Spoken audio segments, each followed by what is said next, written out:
어제 오후 크레인 붕괴 사고로 6명이 숨지고 20여 명이 다친 삼성중공업 거제 조선소 현장이 언론에 공개가 됐습니다. 사고 당시 참혹한 모습을 그대로 보여주고 있습니다. 자, 현장에 나가 있는 취재기자 연결합니다. 차상은 기자. 네, 삼성중공업 거제 조선소에 나와 있습니다. 사고 현장이 공개됐습니다. 한번 돌아보셨을 테요. 지금은 어떤 모습입니까? 네, 그렇습니다. 조금 전부터 삼성중공업은 언론에 어제 사고가 발생한 타워 크레인 현장을 언론에 공개를 하고 있습니다. 제 뒤로 보이는 타워 크레인이 마치 엿가락처럼 휘어져 있는 모습 보실 수 있을 텐데요.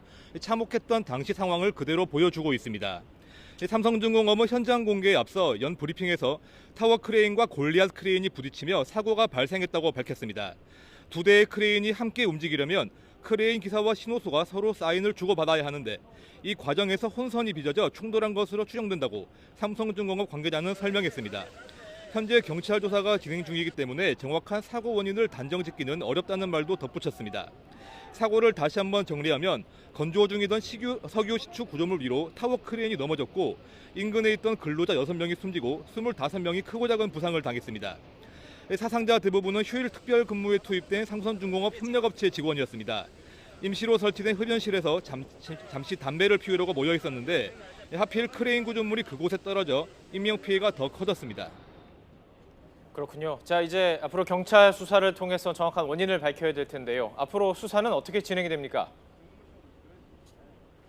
네, 조금 전인 오전 11시쯤부터 경찰과 국과수 그리고 고용노동부와 삼성중공업 관계자들이 참석한 가운데 합동 현장 감식이 진행되고 있습니다.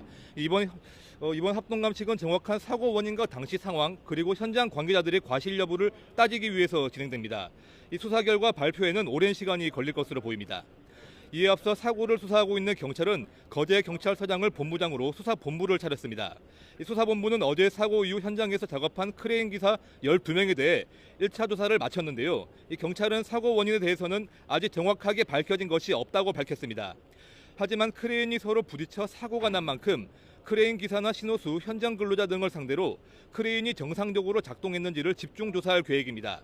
고용노동부 통영지청도 크레인 사고가 발생한 삼성중공업 사고 해양 플랫폼 공장을 포함해 선박 건조 작업 전체 작업을 중지하도록 명령했습니다.